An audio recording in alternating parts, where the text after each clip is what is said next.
بسم الله الرحمن الرحيم. ازيكم حبايبنا؟ عاملين ايه؟ يا رب تكونوا بخير. ما تنساش الاشتراك في القناه وتفعيل الجرس واللايك والكومنت الايجابي هيساعدنا بتقديم الافضل. وما تنساش الدعم الايجابي لاخواتنا الفلسطينيين، اللهم كن لهم عونا ونصيرا. اسبانيا تفوز على فرنسا بهدفين مقابل هدف في مباراه ممتعه جدا جدا.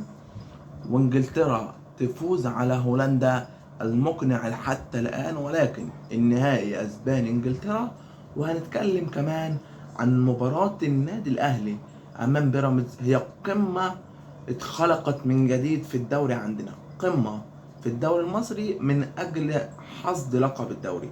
لكن تعال نخش نتكلم في اليورو، ونتكلم بهدوء، ونتكلم عن اليورو وإبداعات اليورو وجماليات اليورو. نبدأ بأول مباراة، مباراة أسبانيا وفرنسا. أسبانيا بتفوز بهدفين مقابل هدف على فرنسا. تفتتح التسجيل فرنسا في أول 10 دقايق بعرضية من مبابي، اللي خلاص بعد 3 أيام هنعلن عن صفقته في ريال مدريد وهيتقدم للجماهير. لكن خلينا في اليورو. مبابي عمل عرضية لكولومواني ليسجل الهدف الأول، ولكن انتفاضة أسبانية عن طريق المبدع الجوهرة البرشلونوية لامين يامال. لامين يامال ملوش مثال ولا في الخيال، لعيب أقنعني أبدعني، خد بركته من ميسي. جوهرة جديدة في برشلونة قلنا جيل رونالدينيو انتهى، فظهر انيستا وتشافي وظهر ميسي.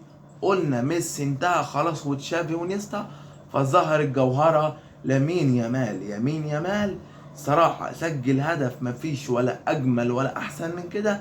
يمين يامال أبدع وأمتع وسجل هدف من أحسن أهداف اليورو. نيجي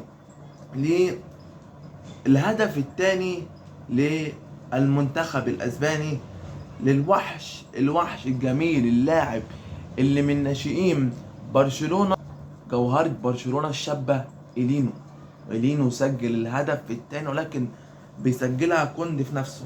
تحسها انها اهداف برشلونوية كلها. برشلونة في اسبانيا ولعبتها حاجة تانية خالص. وتألق كمان نيكو ويليامز، اللاعب دوت قد نراه في برشلونة وخدوها مني.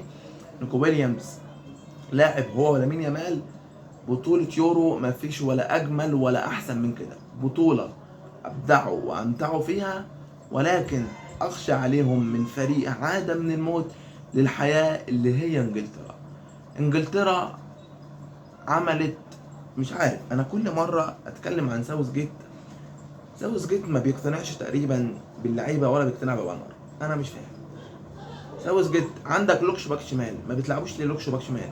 انت استنيت الشوط الاول تريبير دخل في الجون، ولكن عدلت بصعوبه وفزت ب2-1 على هولندا بصعوبه. لكن انت عندك حلول ومكان للاعب 2 و3، عندك حلول كتير، فلازما تنوع ولازما تعمل شكل لفريقك. انت فريقك كبير، لازما تنوع من شكل فريقك، ولازما تعمل حاجة كويسة لفريقك، لازما تبدع وتمتع لفريقك، لازما تبقى حاجة تانية، لازما تخلي الفريق حاجة وحاجة تانية خالص، ولازما تخلي انت منتخبك كده يبقى حاجة تانية على الإطلاق. عندك باك شمال لوكش، وباك يمين ووكر، وستونز وجيهي، وعندك نص الملعب برايس وبلينجهام وفودن. ادي كده عندك كونا كام؟ 8. ناقص لك 3 قدام، تلاعب بالمر وتلاعب ساكا وتلاعب هاري كين. فاهم القصد؟ انت ما بتعملش كده. بالمر بتقعده دكه وتنزله على الشوط الثاني، خلاص بيكون ماتش ضاع منك. انت ما بتعملش كده خالص. لازم تنزل بالمر وتلعبه عشان تقدر توصل بالفريق اللي قدام وتقدر تلعب بالفريق. ولكن افتتح التسجيل سيمونز، نجم هولندا الشاب الصاعد، نجم باريس سان جيرمان اللي احتمال ينتقل الى البايرن ميونخ. ولكن جاء التعادل سريع من ضربة جزاء عن طريق هاري كين. وحش انجلترا النحس، انا مسميه وحش انجلترا النحس، اللي بيروح اي فرقة بيخسرها بطولات ما بياخدش معاها بطولات، لكن ينزل تغييره في الشوط الثاني في الدقيقة 89 قبل الوقت الأصلي ب15 ثانية يسجل ويتكنز الهدف الثاني، وتفوز انجلترا على هولندا بهدفين مقابل هدف. انجلترا استحقت الفوز، انجلترا ابدعت وامتعت، وهولندا استحقت الاشادة من الجميع واستحقت التقدير. هولندا ممتازة جدا، يا كومان ابني على الجيل دوت، جيل كويس جدا جدا. تعالوا خلاص خلصنا من اليورو، ننتظر غدا مباراة للإبداع والإمتاع، أسبانيا وإنجلترا في نهائي اليورو. مباراة خارج التوقعات، هو نهائي والنهائيات كلها خارج التوقعات، لازم نبقى مبدعين ولا نتكلم عن النهائيات. النهائيات ما فيهاش هزار على الإطلاق. تعالوا نتكلم عن مباراة الأهلي وبيراميدز. مع إني زملكاوي ولكن عجبني الماتش امبارح 10/10، ولا مايل لده ولا مايل لده، ولكن كل واحد هنديله حق. كل واحد في منظومة الكورة لازم ياخد حقه. الحكم بنسبة 90% عجبني. في تدخلات، من أول تدخل إمام عاشور في الماتش حسيت الحكم بيقول له يا إمام العب وانشف، الكوة دي سهلة العب وكمل، مش عايز اديك فاول يا إمام لأنك بتقع بكل لمسة. عندنا هنا هيدوك فاول، لكن بره دي فاولات عادية وطبيعية جدا. الحكم كان عايزك تلعب وتكمل، مش عايز اكتر من كده. هو الحكم سايب لك ان القوه لازم تاخد فاول بالقوه، ولازم تبقى عندك قوه وتخبط وترزع وتلعب. هي كوره مش لمسه تقع فاول، مش عندنا احنا هنا في مصر. هو احنا بنلعب في مصر بس مش الحكام بتوعنا فاول، لا مفيش الكلام ده، عايزك تلعب. عجبني ب90%، ولكن افتتح التسجيل وسام ابو علي للنادي الاهلي، وتعادل فيستون مايلي من اقوى مهاجمين الدوري وهداف الدوري، ثم سجل احمد سامي الهدف الثاني، والهدف التعادل لوسام ابو علي من ضربة جزاء، وينزل نجم القضية ممكن مجدي قفشه. والله يا قفشه انت في حياتي بوظت حياتي، يا قفشه بوظت حياة كل زملكاوي. عملت لنا قضية بتاعت نهائي القرن، وعملت لنا قضية في كاس مصر وفي السوق، وعملت لنا قضية امبارح. انت يا راجل يعني تعبتنا في حياة الزملكاوية، انت فعلا عائق. انت في يعني، وكل يوم جمعة انا اديكوا احصائية، اخر 8 اهداف لقفشة مع النادي الاهلي منهم 7 في يوم الجمعة. بيجيب كل يوم جمعة وشه حلو على قفشة، وكل اجوان قفشة الحلوة اللي هي بيخلص بها نهائيات ومطوشة كبيرة كلها في يوم الجمعة. قفشه صراحة من اللعيبة الكبيرة، بس مش واخد حقه في النادي الأهلي. هو نزل 5 ولكن خد الجيلاتي كله، بمعنى كلمة خد الكريزة كلها من الملعب، بقى رجل الماتش ورجل النادي الأهلي. قفشه لعيب بينزل 5 دقايق وشه مفروضه بيضحك، وشه مفروضه بيضحك وعايز يلعب. 5 دقايق ابقى رجل الماتش. 5 دقايق هو ما خدش رجل المباراة، لكن 5 دقايق خد إشارة من الجماهير، وخد الإشارة من الجمهور في الملعب ومن بره الملعب. قفشه رجل المهمات الصعبة أنا بعتبره. قفشه لما حد يجي يتكلم معايا بقول له قفشه رجل المهمات الصعبة. كمان نتكلم بقى، تعالوا نتكلم بقى تكتيك، ونتكلم بقى تحليل.